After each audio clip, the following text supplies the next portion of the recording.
வணக்கம் நண்பர்களே இந்த பதிவில் நாம் பார்க்கக்கூடியது உத்திரட்டாதி நட்சத்திரத்தில் பிறந்த நண்பர்களுடைய அற்புதமான ஒரு திருத்தலத்தை பற்றியும் உத்திரட்டாதி நட்சத்திரத்தில் பிறந்த நண்பர்களுடைய ஒரு குணநலங்களை பற்றியும் முழுமையாக இந்த பதிவில் நம்ம பார்க்க போகிறோம். பொதுவான எல்லா பதிவுகளும் சொல்கிற மாதிரி ராசிகளுக்கு மட்டுமே முக்கியத்துவம் கொடுத்து நம்ம பழகிட்டோம். மாத பலன் பார்க்குறதா இருக்கட்டும், அல்லது வார பலன்களை பார்க்குறதா இருக்கட்டும், வருட பலன்களை பார்க்குறதா இருக்கட்டும், எல்லாமே ராசியை மட்டுமே மையப்படுத்தி நம்ம பார்க்குற ஒரு மனநிலைக்கு சோசியல் மீடியாவில் தள்ளப்பட்டாங்க. ராசியை காட்டிலையும் நட்சத்திரத்துக்கு முக்கியத்துவம் தயவு செய்து கொடுத்து பாருங்க.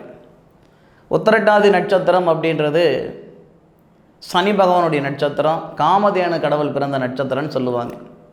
உத்திரட்டாதி நட்சத்திரத்துக்கு அதிபதி வேணும்னா சனி பகவானாக இருக்கலாம். உத்திரட்டாதி நட்சத்திரத்துக்கு அதிதேவதை காமதேனு கடவுள். உத்திரட்டாதி நட்சத்திரம் இருக்கும் இடம் பார்த்திங்கன்னா மீனம், தேவகுருன்னு சொல்லக்கூடிய குரு பகவானுடைய வீட்டில். அப்போது குரு பகவானுக்கு சனி பகவானுக்கு ஆகாது. குரு பகவானுடைய வீட்டில் சனி பகவானுடைய நட்சத்திரம். சனி பகவானுடைய வீடான கும்பத்தில் புரட்டாதி நட்சத்திரன்ற குரு பகவானுடைய நட்சத்திரமும் வரும். இந்த நட்சத்திர பரிவர்த்தனை ரெண்டுத்துலையும் இருக்குது. சரி, இது ஒரு புறம் இருக்கட்டும். உத்திரட்டாதி நட்சத்திரத்தில் பிறந்த நண்பர்களுக்கு இந்த பிரபஞ்சம் இந்த திருத்தலம்தான் போகணும் அப்படின்ட்டு ஒரு அற்புதமான திருத்தலம் இருக்குது. இந்த பிரபஞ்சமே உருவாக்கிய ஒரு திருத்தலம்னு வச்சுக்கோங்களேன். இப்போது நவகிரக கோவில் இருக்கும். இந்த நவகிரக கோவில், கும்பகோணத்தை சுற்றி உள்ள நவகிரக கோவிலுக்கு வருஷத்துக்கு ஒரு முறை போயிட்டு வரவங்களும் இருக்க தான் செய்கிறீங்க. ஆனால் உங்களுடைய நட்சத்திரத்துக்குரிய கோவில்னு ஒன்று இருக்குது.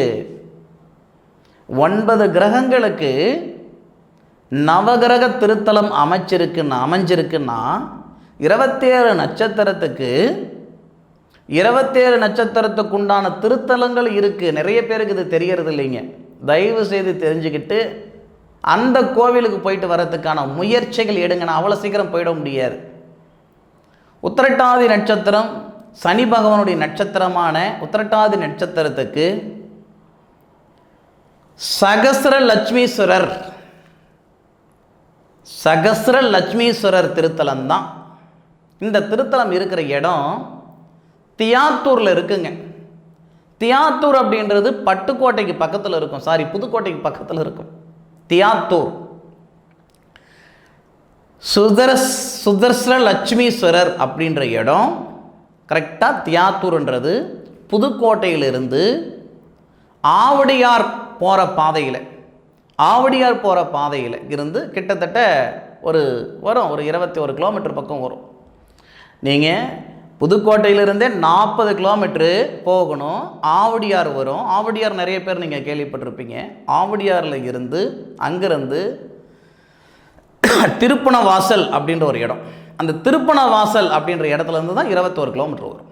ஆவடியார் போயிட்டு ஆவடியார்லேருந்து திருப்பணவாசல்லேருந்து 21 கிலோமீட்டர் வரும். அந்த 21வது கிலோமீட்டரில் தான் உங்களுக்கு தியாத்தூர் வரும். அந்த தியாத்தூரில் தான் சகஸ்ர லட்சுமீஸ்வரர் அப்படின்ற அற்புதமான திருத்தலம், அருமையான திருத்தலம். இந்த சனி பகவானுடைய உத்திரட்டாதி நட்சத்திர நண்பர்களுக்கு உகந்த திருத்தலம் அங்கே தான் இருக்குது. அந்த திருத்தலத்துக்கு ஒரு முறை போகிறதுனால உங்களுடைய வாழ்க்கையில் நிறைய மாறுதல் வரும். அதுபோக இந்த உத்திரட்டாதி நட்சத்திரத்தில் பிறந்த நண்பர்களுக்கு 100% இயந்திரம் சம்பந்தப்பட்ட தொழில் ரொம்ப நல்லா இருக்கும். படிப்பறிவு அப்படின்றது காட்டிலையும் பகுத்தறிவு ரொம்ப அதிகமாக இருக்கும். இராணுவத்தில் இருக்கிற நிறைய நண்பர்கள் இந்த உத்திரட்டாதி நட்சத்திரத்தில் இருப்பாங்க. போக்குவரத்து துறையில் ஓட்டுநராக இருக்கிற நிறைய நண்பர்கள் உத்திரட்டாதி நட்சத்திர நண்பர்களாக இருப்பாங்க. இன்ஜினியரிங் படிக்கக்கூடிய நிறைய நண்பர்கள் உத்திரட்டாதி நட்சத்திரத்தில் பிறந்திருப்பாங்க.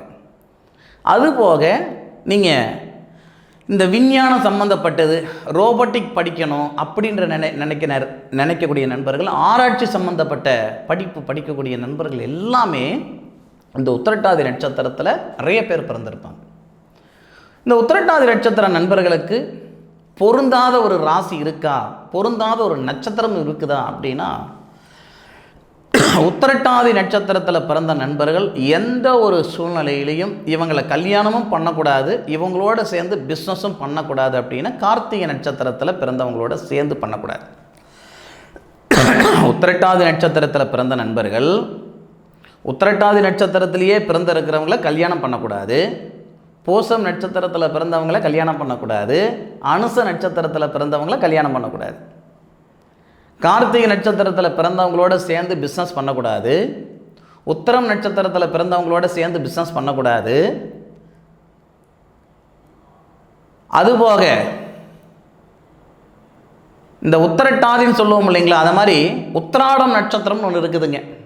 உத்திராடம் நட்சத்திரம், அந்த உத்திராடம் நட்சத்திரத்தில் பிறந்தவங்களுடன் சேர்ந்து பிஸ்னஸ் பண்ணக்கூடாது. செய்தால் நட்டம், சங்கடம், மன அழுத்தம். பொதுவாகவே உத்திரட்டாதி நட்சத்திரத்தில் பிறந்த நண்பர்கள் தனிச்சு வேலை செய்யணுன்ற ஆசை அதிகமாக இருக்கும். சொந்த ஊரில் இருக்கணும், நான் வெளிநாடெல்லாம் போக மாட்டேன், மாதத்துக்கு 4 லட்சம் வேண்டாமையா, எனக்கு 4000 ரூபாய் இருந்தால் போதுமானது, என் இடத்துல என் பாட்டன் வாழ்ந்த இடம், என் அப்பா வாழ்ந்த இடம், நான் வாழறேன். ஒரு பழைய வீடு இருக்கும், யார் பார்த்தாலும் அந்த வீட்டை எப்படா இது ஆல்ட்ரேஷன் பண்ணுவீங்க, இது இடிச்சு விட்டு வேறு கட்டிக்கோயான்னு சொல்லுவாங்க. ஆனால் அந்த உத்திரட்டாதி நட்சத்திரத்தில் இருக்கிற நண்பர்கள் அதுதான் என்னுடைய அடையாளம், அதுதான் எனக்கு பெருமைன்னு சொல்லுவாங்க. இந்த செங்கல்ல எங்கள் தாத்தனுடைய உழைப்பு இருக்குது, தாத்தனுடைய வேர்வை இருக்குது, என் தாத்தனுடைய கஷ்டம் இருக்குது, அதை நான் அழிக்க விரும்பலை. நான் இருக்கிற வரைக்கும் அது அப்படியே இருக்கட்டும், என் பிள்ளைங்க வேணும்னா வேறு பக்கம் போகட்டும், அவங்களுக்கு வேறு பக்கம் உருவாக்கி கொடுக்குறேன். ஏன் உசுறு இருக்கிற வரைக்கும் இதே இடத்துல இருந்து தான் நான் போவேன். நெசமாக சொல்கிறேனுங்க, எல்லா நட்சத்திரத்தை விடையும் பாரம்பரியம் அப்படின்னா அந்த உத்திரட்டாதி நட்சத்திரத்தில் பிறந்த நண்பர்களுக்கு எதுக்கு தான் அந்த மாதிரி ஒரு அம்புட்டு ஆசைன்னு தெரியல. அது ஆசைன்னு சொல்கிறத விட ஒரு மாதிரி வெறி. அந்த பாரம்பரியம் அப்படின்ற ஒரு விஷயத்தை மேலே அந்தளவுக்கு ஒரு காதல். பழைய வாகனம் ஒன்று இருக்கும், அது எடைக்கு போட்டால் கூட 2000 ரூபாய் தான் போகும், அதுக்கு 10,000 ரூபாய் செலவு பண்ணுவாங்க. நெசமாக சொல்லுங்கள், அது 10,000 ரூபாய் செலவு பண்ணுவாங்க, அந்த வாகனத்தை மட்டும் விட்டு கொடுக்கவே மாட்டாங்க. அந்த மாதிரி இந்த உத்திரட்டாதி நட்சத்திரத்தில் பிறந்த நண்பர்கள் 100% சொல்கிறேன், பாரம்பரியத்தை அதிகமாக மதிக்கக்கூடியவங்களாக இருப்பாங்க. பெரியவங்களுக்கு நிறைய மறுவாதையை கொடுக்கக்கூடியவங்களாக இருப்பாங்க. உத்திரட்டாதி நட்சத்திரத்தில் பொம்பளை புள்ள பிறந்து அவங்கள கல்யாணம் பண்ணிக்கிறது மிகப்பெரிய பிராத்தம். நெசமாக சொல்கிறேனுங்க, மிகப்பெரிய பிராத்தம். தான் குடும்பத்தை எப்படி பார்த்துக்குவாங்களோ அந்த மாதிரி தான் தன்னுடைய கணவருடைய குடும்பம், கணவருடைய குடும்பம் என் குடும்பம் தான் அவங்க இருப்பாங்க. நிறைய பேர் அந்த மாதிரி பிராத்தம் இருக்காது. நிறைய பேர் கூட்டு குடும்பமாக இருக்கணும் அப்படின்ற எண்ணங்கள் எல்லாம் இந்த உத்திரட்டாதி நட்சத்திரத்தில் பிறந்தவங்களுக்கு ரொம்ப ஜாஸ்தி. பொதுவாகவே இந்த மீனராசியில் பிறந்த நண்பர்களுக்கு இலகிய குணம் அதிகமாக இருக்கும். இந்த சோசியல் சர்வீஸ்லலாம் இருக்கக்கூடிய நண்பர்கள், சமூக ஆய்வாளர்களெல்லாம் பார்த்திங்கன்னா இந்த உத்திரட்டாதி நட்சத்திரத்தில் நிறைய பேர் பிறந்திருப்பாங்க. சரி, எது எப்படியோ உத்திரட்டாதி நட்சத்திரத்தில் பிறந்த நண்பர்களுடைய வாழ்வாதாரம் சாதகமாக தான் இருக்கும். அதுபோக உத்திரட்டாதி நட்சத்திரத்தில் பிறந்த நண்பர்கள் இந்த சகஸ்ர லட்சுமி ஈஸ்வரர், சகஸ்திர லட்சுமீஸ்வரர் அப்படின்ற திருத்தலத்துக்கு ஒரு முறை, தியாத்தூர் அப்படின்ற இடத்துக்கு ஒரு முறை போயிட்டு வாங்க. நிச்சயமாக உங்களுடைய வாழ்க்கையில் மிகப்பெரிய மாற்றங்கள் வரும். புதுக்கோட்டை மாவட்டத்தில் இருக்குதுங்க, பார்த்துக்கிடுங்க. புதுக்கோட்டையிலிருந்து ஆவடியார் அப்படின்ற போகிற பாதையில் ஆவடியாரே போயிட்டு அங்கே இருந்து தான் உங்களுக்கு இந்த திருப்பணவாசல் அப்படின்ற இடத்துக்கு போயிட்டு திருப்பணவாசலிருந்து ஒரு 21 கிலோமீட்டர் போகணும். போனால் தான் உங்களுக்கு தியாத்தூர் வரும். தியாத்தூர் போயிட்டு வாங்க, நிச்சயமாக நல்லது நடக்கும்.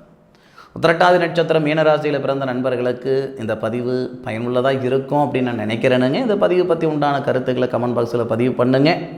மீண்டும் அடுத்த ஒரு அற்புதமான தருணத்தில் உங்கள் அனைவரையும் சந்திக்கும் வரை உங்களிடமிருந்து விடைபெறுவது உங்கள் வீட்டு ஜோதிட நண்பனான மா காளிதாஸ் மணிகண்டன். திருச்சிற்றம்பலம். வாழ்க வையகம், வாழ்க வளமுடன்.